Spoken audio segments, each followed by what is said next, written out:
I guess that it can be a little bit like Muslim people who go to Mecca.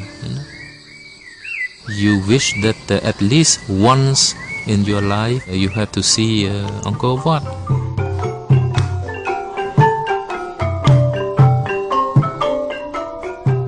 At Angkor Wat, Buzy encountered a troupe of Cambodian dancers. He was entranced.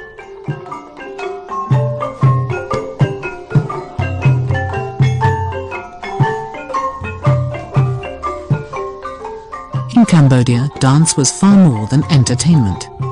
According to one founding myth, the Cambodian people were descended from the holy union of a hermit and a celestial dancer.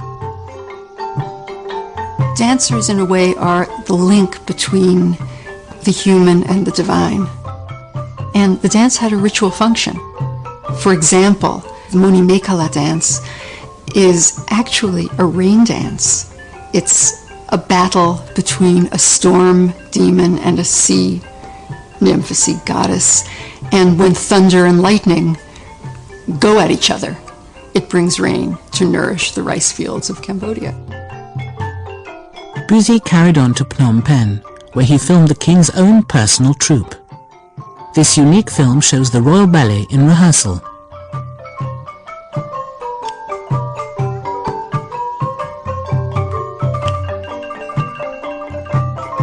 To have this material recorded, to see the exercises, is just amazing. Simply because no one would have seen them. No one except, literally, the dancers and the king.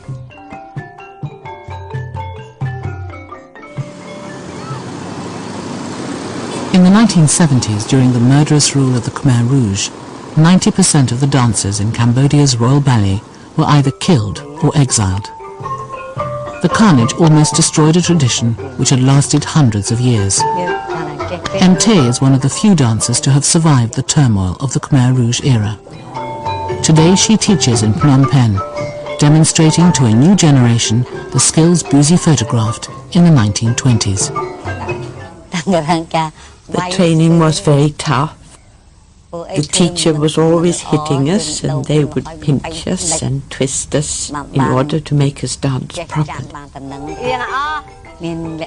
You would spend the whole morning training to make your hands supple.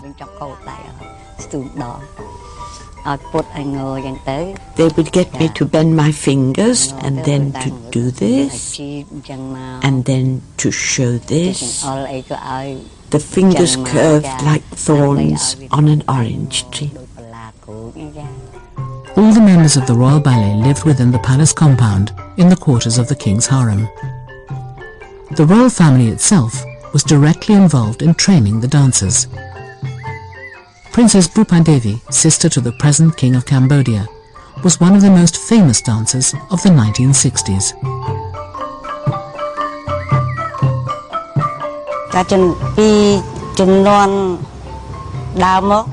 In those days, the dancers from the Royal Ballet were all one big family, and the king looked after that family. Everyone lived within the walls of the royal palace. Mothers with their children, and the skills and techniques were passed from mother to daughter, generation to generation.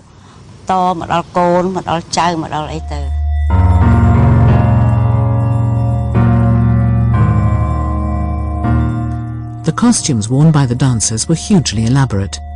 It was a performance in itself just to get into them. The corset had to be very tight. If it wasn't, it would be uncomfortable to dance it. A tight corset gave you a very straight back. If not, you would just slump. So the tighter the better, really. We didn't have zips or anything like that. Costumes were actually sewn onto the dancers.